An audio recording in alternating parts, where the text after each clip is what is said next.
दोस्तों welcome to maths academy. तो आज हम स्टार्ट करने वाले हैं चैप्टर 2 इन्वर्स ट्रिग्नोमेट्री फंक्शन। और यस, आज से हम 12th पूरी चालू करने वाले हैं। जो सिलेबस 2023 से 2024 तक है वो सिलेबस हम पूरा कवर करने वाले हैं। तो स्टार्ट करते हैं। सबसे पहले इन्वर्स ट्रिग्नोमेट्री फंक्शन के बारे में बात करेंगे और इसमें हम स्पेसिफिकली देखेंगे domain and range of inverse trigonometry function, जो कि जो इस वीडियो का मेन हिस्सा है। बहुत इंपॉर्टेंट है ये, आपको इसको डोमेन और रेंज तो खासकर पता होनी चाहिए, इंपॉर्टेंट है इस चैप्टर के लिए। अगर पहली एक्सरसाइज देखोगे तो उसमें रेंज का इंपॉर्टेंस खूब है, तो रेंज आपको इन्वर्स ट्रिग्नोमेट्री फंक्शन की पता होनी ही चाहिए। तो स्टार्ट करते हैं। तो उससे पहले सबसे पहले लाइक जरूर कीजिएगा, सब्सक्राइब कीजिएगा मेरे चैनल को। आगे बढ़ते हैं। तो शुरुआत करते हैं कि इन्वर्स ट्रिग्नोमेट्री फंक्शन होता क्या है बेसिकली। अब बोल तो दिए इन्वर्स ट्रिग्नोमेट्री फंक्शन, अब होता क्या है। अब तुमने क्लास 10 में पढ़ा होगा ट्रिग्नोमेट्री फंक्शन, ठीक है। क्लास 10 में तुमने पढ़ा होगा ट्रिग्नोमेट्री फंक्शन, कुछ नाम की कोई चीज़ होती है जो भाई एक जिसमें साइन होता है, कुछ करके कुछ फंक्शंस होते हैं। साइन होता है, कोस होता है, टैन होता है, कोसिकेंट होता है, और सीकेंट होता है, और कोड होता है, कोटेंजेंट होता है। तो ये चार हिस्से आपने पढ़े होंगे क्लास 10th में कि भैया साइन क्या होता है, कोस, टैन, कोसेक, सेक, कोट, ये सब पढ़ा है।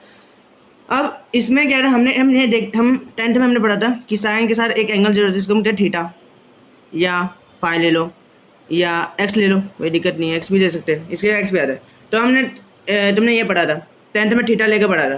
तब 11th में आए तो हमने साइंस ली, या तुमने कॉमर्स ली, और तुमने मैथ्स लिया साथ में, ठीक है। और तुमने देखा कि इसमें आगे एक्स, ठीक है। अब आगे एक्स, तुमने दिमाग फिर गया, अब इसमें एक्स क्या है। तुमने एक्स देखा कि यहाँ पर भाई वो होता है रेडियंस में होता है। रेडियंस क्या होता है तुमने पढ़ा 11th में, अच्छे तरह से पढ़ा होगा भाई। तुम्हें मान के चल रहा हूँ इतनी तो 11th में पढ़ी होगी कि रेडियंस होता क्या है, ठीक है।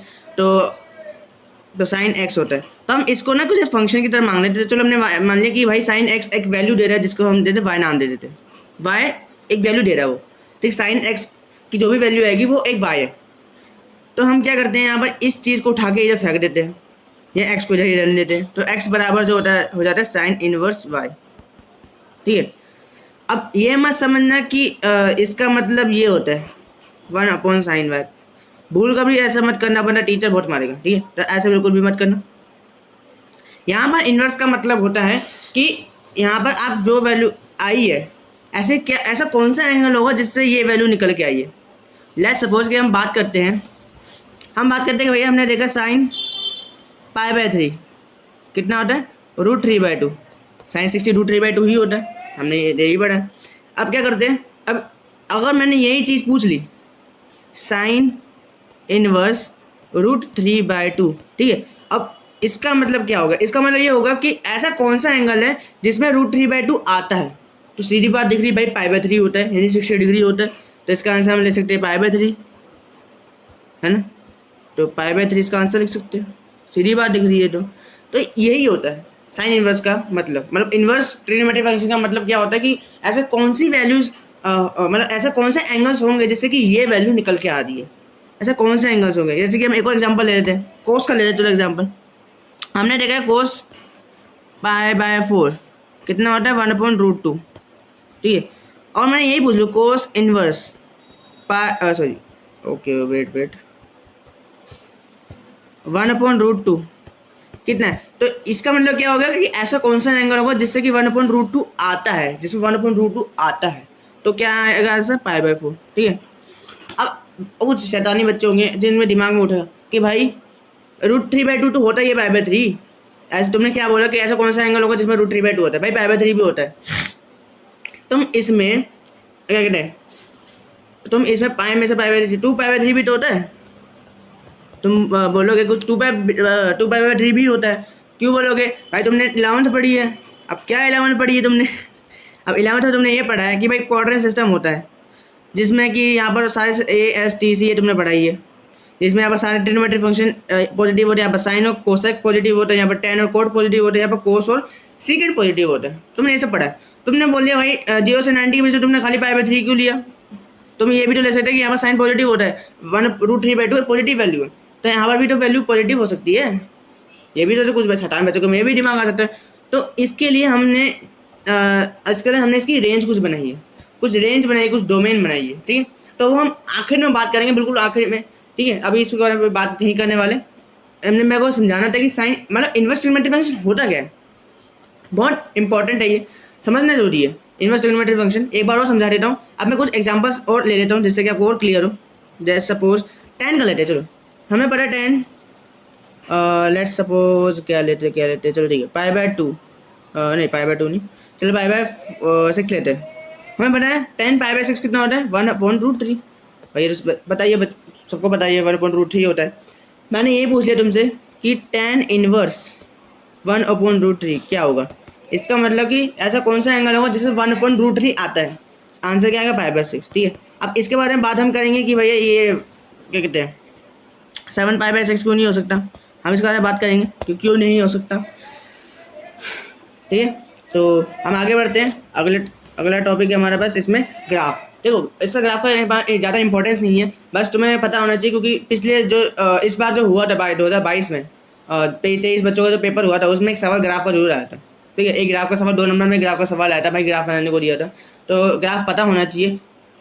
तो शुरुआत करते हैं सबसे पहले इनवर्स ट्रिग्नोमेट्रिक फंक्शन ग्राफ लिखने वाले। तो यहाँ पर हम 2 भाग कर लेते हैं इसके, तो 2 हिस्से कर लो भैया, इसके कर लो भैया, कर लिए। पहला हम देखेंगे साइन का, साइन एक्स का, ठीक है। यहाँ देखेंगे दूसरा कोस एक्स।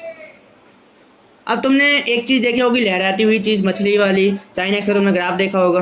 कैसा होता है भाई, लहराता हुआ बिल्कुल मछली की तरह होता है, ऐसा होता है, ठीक है।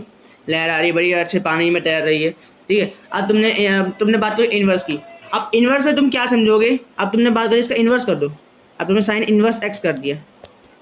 बेसिकली भाई रुक जाए थोड़ी लिखने में गड़बड़ी हो रही है, हम गड़बड़ी नहीं करेंगे, हम लिखेंगे साइन इन्वर्स एक्स। अब इसमें जो है साइन इन्वर्स एक्स का कैसे ग्राफ होगा। अब तुम या तो ये सोचोगे भाई तुम एक्स और वाई को चेंज कर दो, या तो तुम सोचोगे लाइन ही चेंज कर दो। तुम ये मत सोचो खाली एक्स वाई को चेंज करोगे तो साथ में लाइन भी चेंज होने वाली। अब तुमने क्या कर दिया, इन्वर्स कर दिया, यानी उल्टा कर दो, या यहाँ पर समझो तुमने उल्टा कर दिया, सब कुछ उलट पुलट दिया। अगर तुमने यहाँ पर इसको एक्स माना था, इसको वाई माना था, अब क्या हो जाएगा, अब ये हो जाएगा भैया, ये वाई हो जाएगा, ये एक्स हो जाएगा, और ये ऐसे कुछ लहराती हुई चीज़ बनेगी, ऐसा ग्राफ हो जाएगा इसका, ठीक है। कोस का भी सेम होता है, कोस का भी तुमने देखा लहराता हुआ ग्राफ होता है भैया, यहाँ से ऊपर से चालू होता है लहराती चीज, ठीक है। तो ये तुमने देखा है। अब इसका कोस इन्वर्स बनाओगे, यानी इन्वर्स ट्रिग्नोमेट्रिक फंक्शन ग्राफ बनाओगे तो सेम ऐसे ही बनेगा, बिल्कुल जैसे बना भी देते भाई, कोई दिक्कत नहीं, मेरे को बना दिया मैंने ऐसा, कुछ ऐसा बनेगा, लहराती हुई चीज़ बनेगी, ठीक है। तुमने लहराती हुई चीज़ देखी है, ये हो गया। अब एक चीज़ तुमने देखी है और देखी है भैया, तुम्हें साइन और कोस का पता ही है। चलो अब 10 की बात कर लेते हैं क्योंकि 10 का भी ग्राफ कभी पूछा गया है, ठीक है। मैं बता दूँ कोस और सेक का इतना नहीं पूछा गया क्योंकि साइन कोस और 10 का जरूर पूछा गया, तो इसके ग्राफ का पता होना चाहिए कैसे ग्राफ होता है इसका। अब बात करते हैं थर्ड 10x और 4 कोट एक्स, ठीक है। 10x और कोट एक्स के बारे में बात करते हैं। तो हमें पता है 10x का कैसे ग्राफ होता है भैया, ये कुछ ऐसा होता है भैया, ये एक्सिस को टच नहीं करती, ये ऐसे करके ऐसे भाग जाती है, ठीक है। कुछ ऐसे ग्राफ होता है इसका, ऐसा, ठीक है। थोड़ा लिखने में थोड़ी गड़बड़ी हो तो माफ़ कर दीजिएगा, और मतलब हाथ से बना तो सही से नहीं बन रहा होगा, ठीक है। तो ऐसा होता है 10 का ग्राफ। कोड का ग्राफ कैसा हो जाता है, कोड का ग्राफ इसका उल्टा होगा क्योंकि 10 क्या होता है 1/4 कोड ही तो होता है, इसका उल्टा कर दो। यानी कि हम करना चाहें तो इसको ऐसे करेंगे, ऐसे, फिर यहाँ ऐसे, फिर ऐसे ऐसे, इसका रेप्लिकेट है पूरा, नहीं उल्टा कर दो।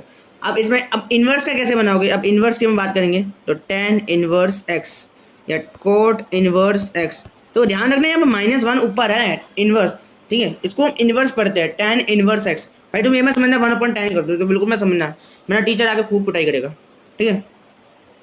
तो कैसा हो जाएगा, ये कुछ ऐसा ग्राफ हो जाएगा। हम बात करें तो कुछ ऐसा ग्राफ होना चाहिए, कैसा हो गया, ऐसा कुछ ग्राफ होना चाहिए, तो ऐसा ग्राफ बनेगा, सेम इसका भी यही बनेगा। और कोट और कोसेक का पूछा जाता नहीं है लेकिन फिर भी बता देता हूँ, कोसेक को मैं बता देता हूँ, कोसेक और सेक का बता देता हूँ कैसा ग्राफ होता है। तो सेक का ग्राफ यहाँ बता, सेक का ग्राफ ऐसा होता है, सेक इन्वर्स का जो ग्राफ होता है वो ऐसा होता है कुछ ऐसा, और सॉरी ये तो कोसेक का होता है बेसिक, सेक का बताना, हाँ। तो ऐसा होता है, फिर ऐसा होता है, ठीक है। और सेक में क्या हो जाएगा, ऐसा यहाँ ऐसा, ठीक है। यही होता है, इसे मैं समझना और ज़्यादा दिमाग मत लगाना, ठीक है। हाँ चलो, अरे आगे बढ़ते। तो मेन टॉपिक पे आ जाते हैं। जो इसकी जान है वीडियो की, वो है domain and range of the inverse trigonometric function. ठीक है, बहुत इंपॉर्टेंट है, समझना जरूरी है, दिमाग में रखना है जब भी मैं बताने वाला हूँ। जो तुमने समझा ना समझा तुम उसे छोड़ दो, तुम बाकी सब छोड़ दो, तुम इस टॉपिक पे ज़्यादा ध्यान देना, क्योंकि इस पे सवाल पूछे जाते हैं और बहुत सिंपल सिंपल सवाल होते हैं। अगर तुम्हें डोमेन और रेंज याद है, तुम सॉर्ट आउट कर लोगे पूरे क्वेश्चन को, तुम टहलका मचा दोगे। ये चैप्टर इतना इजी है, तुम्हें खाली डोमेन रेंज पता होगी ना तो फिर बहुत इजी चैप्टर बना लोगे इसको। तो सबसे पहले हम बात करते हैं डोमेन एंड रेंज होती क्या है। भाई तुमने 11th क्लास करके आओ, तुम्हें पता होगा, फिर भी मैं बता देता हूँ। डोमेन क्या होती है कि किसी भी डोमेन का मतलब होता है, मैं यहाँ पर जैसे कि sine x equal to y है, ठीक है। डोमेन क्या होता है कि तुम x की क्या क्या पॉसिबल वैल्यू डाल सकते हो, ठीक है। और रेंज का क्या मतलब होता है कि भाई उसकी कितना दायरा है। जैसे कि अगर मैं बात करूँ, मेरा हाथ 2 किलोमीटर तक जा सकता है, वैसे जाता नहीं है, 2 किलोमीटर तक जाता है मेरा हाथ, तो मेरी रेंज है 2 किलोमीटर। वैसे ही तुम्हारी भी रेंज है, तुम घर से बाहर नहीं जा सकते, तुम घर से बाहर नहीं जा सकते, तुम दोस्तों के साथ नहीं घूम सकते, तुम्हारी इतनी रेंज है खाली, तो समझ लो, ठीक है। तो ये वो होती है रेंज। और डोमेन है तुम कितना पीटे जा सकते हो, तुम्हारे अंदर कितना मतलब पीटने की सहन शक्ति है। जैसे कि मैं साइन x ले लेता हूँ, अब x में क्या क्या वैल्यू डाल सकता हूँ, बहुत सारी वैल्यू डाल सकता हूँ। मैं π/2 भी डाल सकता हूँ, π/6 भी डाल सकता हूँ, 5π/3 भी डाल सकता हूँ, और π/4 भी डाल सकता हूँ, बहुत सारी वैल्यू डाल सकता हूँ, ठीक है। अब बहुत सारी वैल्यू डाल सकते हो, तुम कितना पीटे जा सकते हो। अब पीटने पे तुम्हारा क्या रिजल्ट आता है, वो कितना वैल्यूज देता है, भाई वो हो रहा है रेंज, तो कितना समझ सकते हो, इतने समझदार हो गए हो, ठीक है। अब आते हैं कि भैया इन्वर्स में, मतलब इन्वर्स ट्रिग्नोमेट्रिक फंक्शन की क्या डोमेन होती है, क्या रेंज होती है।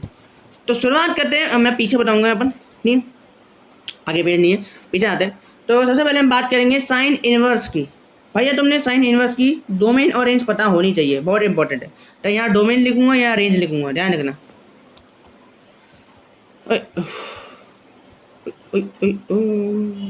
हाँ, तो यहाँ साइन इनवर्स हो गया। साइन इनवर्स एक्स का डोमेन होता है -1 से 1। अब तुम बोलोगे भैया ये तो रेंज होती है, अब यहाँ पर बात हो रही है साइन इनवर्स की, इनवर्स ट्रिग्नोमेट्रिक फंक्शन की बात हो रही है, जहाँ पर -1 से 1 इसकी डोमेन होती है। अब तुमने यही चीज़ पढ़ी होगी साइन एक्स में, जिसकी रेंज होती है -1 से 1, ठीक है। तो ये रेंज उसका उल्टा हो गया, डोमेन बन गया। अब तुमने इन्वर्स कर रहे हो इसका, तो उल्टा करोगे डोमेन। अब इसकी कितनी दायरा है, रेंज कितना है इसका, इसका रेंज होता है भैया, ध्यान रखना, -π/2 से π/2, ठीक है। -π/2 से π/2 होती है इसकी रेंज। तुम इसके बाहर नहीं जा सकते, तुम इसके बाहर गए तो वो अनडिफाइंड हो जाएगा, तुम्हें खूब मारा जाएगा, ठीक है, तुम्हें बाहर एक्सपेल्ड कर दिया जाएगा। ध्यान रखना, इससे बाहर मत जाना, अगर तुम इसके बाहर चले गए तुम्हारा सफाया हो जाएगा, ठीक है, ध्यान रखना। आगे बढ़ते हैं कोस इनवर्स एक्स। अब बोलोगे तुमने बताया कि साइन इनवर्स एक्स में वही है, जो मतलब जो डोमेन था वो रेंज बन जाता है, जो रेंज था वो डोमेन बन जाता है, यही था। तो इसका भी -1 से 1 होगा। तो अगर ये सोच रहे हो तो बिल्कुल सही है, तुम सही सोच रहे हो, इसका -1 से 1 होता है। अब तुम सोचोगे कि इसकी जो क्या कहते हैं रेंज होगी, तो रेंज क्या होगी, तो इसकी जो रेंज होगी वो होगी 0 से π, 0 से π, ठीक है। और ये क्लोज ब्रैकेट का ध्यान रखना, क्योंकि अभी यहाँ पर एक राउंड ब्रैकेट भी आने वाला है, ठीक है। ये क्लोज ब्रैकेट का बिल्कुल ध्यान रखना, अगर तुमने क्लोज ब्रैकेट को छोड़ दिया तो तुम बहुत कुछ खो दोगे। तो जोक सपाट आगे बढ़ो, ठीक है। अगर हम देखते हैं tan का, tan इनवर्स x का, tan इनवर्स x में जो है तुम सब कुछ डाल सकते हो, हाँ तुम पूरी दुनिया डाल सकते हो इसके अंदर, ठीक है। तो इसका पूरा रियल नंबर होता है, और इसकी जो रेंज होती है ना बिल्कुल साइन इनवर्स के सिमिलर होती है। अब सिमिलर बोला है तो बिल्कुल -π/2 से π/2 ले लो। अब तुम बोलोगे यहाँ पर क्लोज ब्रैकेट लगेगा, यहाँ ना मुन्ना ना, यहाँ पर क्लोज ब्रैकेट ना लगेगा, अब यहाँ लगेगा राउंड ब्रैकेट। अब तुम्हें इतना तो पता ही होगा, तुम 11th करके आए हो, तुम्हें क्लोज ब्रैकेट और राउंड ब्रैकेट का मतलब पता होगा। राउंड ब्रैकेट का क्या मतलब होता है कि यहाँ जो वैल्यूज लिखी है वो उस रेंज, मतलब जो तुमने लिखा है उसके जो बीच में जो वैल्यूज है वो इंक्लूडेड होते हैं, तुम वो वैल्यू डाल सकते हो। तुम जो यहाँ पर लिखी गई है वो वैल्यूज तुम नहीं डाल सकते, ठीक है। यहाँ पर क्लोज ब्रैकेट का क्या मतलब हो जाता है, भाई तुमने जो ये जो दोनों लिखे हैं ना, तुम ये दोनों वैल्यूज भी डाल सकते हो, और उसके बीच में जो है वो वैल्यूज भी डाल सकते हो। अब यहाँ पे हम रेंज की बात करें, तो रेंज की बात करें तो जो आंसर आएगा वो इन दोनों के बीच में आएगा, वो और ये दोनों भी हो सकते हैं। साइन इनवर्स का ये हो गया। कोस में भी यही है कि भैया इसमें दोनों के जो बीच में वैल्यूज है वो आंसर हो सकते हैं, या फिर 0 और π भी हो सकते हैं। अब यहाँ पर क्या है, -π/2 से π/2 के बीच में जो है वैल्यूज वो इसके आंसर हो सकते हैं। -π/2 और π/2 इसके आंसर बिल्कुल नहीं हो सकते, इतना ध्यान रखिएगा। अब कोट में क्या हो जाएगा, कोट इनवर्स एक्स, कोट में चलेंगे, चलो कोट में क्या हो जाएगा, सेम है, इसका जो डोमेन है वो रियल नंबर होती है और इसका जो रेंज होता है 0 से पाई होता है राउंड ब्रैकेट के साथ। ठीक है, ये चीज़ याद होनी चाहिए, दिमाग में बिठा लो, क्योंकि इसी से क्वेश्चन सॉल्व हो जाते हैं, अच्छे खासे क्वेश्चन सॉल्व हो जाएंगे, बिल्कुल मतलब बिल्कुल आसान सवाल पूछे जाते हैं भाई, तुम देख कर लोगे ना भाई, मज़ा आ जाएगा तुम्हें। ये हो गया। अब बात करते हैं यहाँ पर कोसेक इनवर्स एक्स। ठीक है, कोसेक इनवर्स एक्स की जो रेंज होती है भैया, देखो पूरी रियल नंबर होती है, अब तुमने दिए और इसमें जो है खाली एक चीज़ होती है, यहाँ पर -1 से 1 वैल्यूज नहीं डाल सकते। ठीक है, -1 से वैल्यू डाल दी तुम्हारा खत्म हो जाएगा। ठीक है, तो ऐसी वैल्यू बिल्कुल भी डालना। और इसकी जो रेंज होती है भैया, -π/2 से π/2 तो होती ही है भाई, तो पूरी कोसेक साइन का उल्टा है ना, तो -π/2 से π/2 होगी। अब यहाँ पर एक्सेप्शन आएगी, एक्सेप्शन है यहाँ पर भैया, तुम यहाँ पर 0 नहीं डाल सकते, 0 डालेगा तो काम तमाम हो जाएगा, अनडिफाइंड हो जाएगा फंक्शन। ठीक है, जो कि हम चाहते नहीं है। सिमिलरली सेक के साथ भी है, सेक इनवर्स एक्स लोगे, इसकी भी सेम ही होती है, -1 से 1, और यहाँ पर क्या हो जाएगा 0 से पाई ले लोगे, बट यहाँ पर तुम π/2 नहीं डाल सकते, डाल लोगे तो सफाई हो जाएगा। ठीक है, तो ये चीज़ तुम्हें ध्यान रखनी चाहिए कि भैया साइंस का क्या होता है, साइन, कोस, टेन, कोड, कोसेक, सेक, इन सब की याद होनी चाहिए बेसिकली। अगर तुम डोमेन भी याद मत करो, तुम रेंज जरूर याद कर लेना, बिल्कुल मैं बोल रहा हूँ, तुम डोमेन भी याद मत करो, तुम रेंज जरूर याद कर लेना, रेंज बहुत इंपॉर्टेंट है, इतनी इंपॉर्टेंट है, तुम यहाँ पर तो मतलब जहाँ भी तुम बैठे थे उसके सामने टेबल बना के लगा दो, तुम्हें याद होनी चाहिए, ये बहुत इंपॉर्टेंट है। तो बहुत इंपॉर्टेंट बोले तो बहुत इंपॉर्टेंट है, इस चैप्टर के लिए बहुत इंपॉर्टेंट है। तो बस आज के लिए इतना ही था। अब मिले अगली वीडियो में, जिसमें हम और भी चैप्टर्स कवर करेंगे और भी टॉपिक्स कवर करेंगे, और आपको कुछ समझ ना आया हो तो कमेंट में जरूर बताइएगा, मैं उसको सॉर्ट आउट करने की जरूर कोशिश करूँगा। तब तक के लिए धन्यवाद और नमस्कार, और लाइक जरूर करिएगा हमारे चैनल को, सब्सक्राइब जरूर करिएगा हमारे चैनल को। तब तक धन्यवाद और नमस्कार।